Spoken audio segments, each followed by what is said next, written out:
Ram It in My Ass, 16 Audiobooks, Collection 1. Written by Tori Westwood, Connie Cuckquean and Kimmy Welsh. Narrated by Sierra Kline and Kelly Morgan. "Happy birthday, Mrs. Peters," James said that morning, bursting into my room. "I made you breakfast." He did this for me last year, and by now I wouldn't have it any other way. I was half awake anyway, and I'd heard him fumbling around downstairs, but I rubbed my eyes as though it was one big surprise. I'd definitely done something right when I took him in as a lodger. "Thank you, honey," I said, sitting up in bed excitedly and hiding my modesty with the duvet. It was nice to be doted on for a change. He set the tray on my lap, and I looked down at the array of food on display. "Yogurt and granola, French toast, fruit, orange juice, you name it," he said, proud of himself. He was pretty independent, but I liked to spoil him when I could.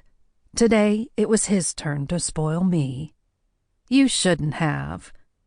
"It's my favorite woman's special day," he said, leaning over to drop a kiss on my cheek. James, it seemed, was one of the only guys in existence that would never let me down, and I was really about to put that to the test. "So what else do you want?" he asked. "I haven't really thought about it." "Come on, Mrs. Peters. You've been saying that for the last few weeks. There must be something." "I don't know," I said, taking a bite to eat. "I really don't." "Think of something," he said, patting my leg beneath the duvet. "You're 40 now, so make it special." "Thanks for reminding me," I said, rolling my eyes. He laughed and gave me a nudge. "So do something crazy. Let me know how I can help." James stood up and walked from the room, and I watched that strong frame of his as he did so. He had on his boxer shorts and a long t-shirt, and he looked an absolute picture. There was something about him that always put me in a good mood, but lately I'd been having the naughtiest of thoughts. I chewed on my food and thought about what he'd said. He was right. I'd never really done anything crazy. I'd never bungee jumped or skydived, or even gone extra large at the coffee shop. I was kind of straight-laced and, I guess, pretty unadventurous. I got to thinking of all the things I hadn't done, and in the melee of thoughts, I got to thinking about James. I ate breakfast mechanically, my mind elsewhere as I started to fantasize. I started to think things an older woman definitely shouldn't, and it all stemmed from my bad luck with men. I realized James was the exact kind of guy I was looking for. It was just a shame he was half my age. By the time I'd finished breakfast, I'd made a vow to myself to become more adventurous, and I was going to start practicing immediately. I set my tray at the side of the bed and jumped out, wrapping my dressing gown around me and heading downstairs. My mind was a mess, but I knew if I didn't act on my urges now, then I was never going to. "James," I said, bursting into the lounge.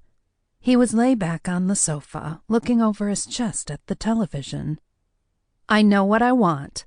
He sat up and looked towards me with a beaming smile. "What is it, Mrs. Peters?" "Anything." "You." He looked confused. "Me? I'm right here. You already have me." "No, I don't," I said, flustered. "Not how I want to." "What are you talking about?" "I want you," I said again, taking a few steps toward him. "Intimately." I reached out my hands and held his wrists, looking into his eyes. "Intimately?" "Yes, James. More than anything," I begged. "I want you. I realize it now. You're the man of my dreams." "But, Mrs. Peters," he said, still confused. "I'm only 19. "I know, sweetie. I know," I said, kissing his cheek over and over. "But I don't care." He stood there, speechless for the moment, while I kissed him again and again. I realized suddenly that I had no idea what I was doing, but it was impossible to put the genie back. Sample complete. Ready to continue?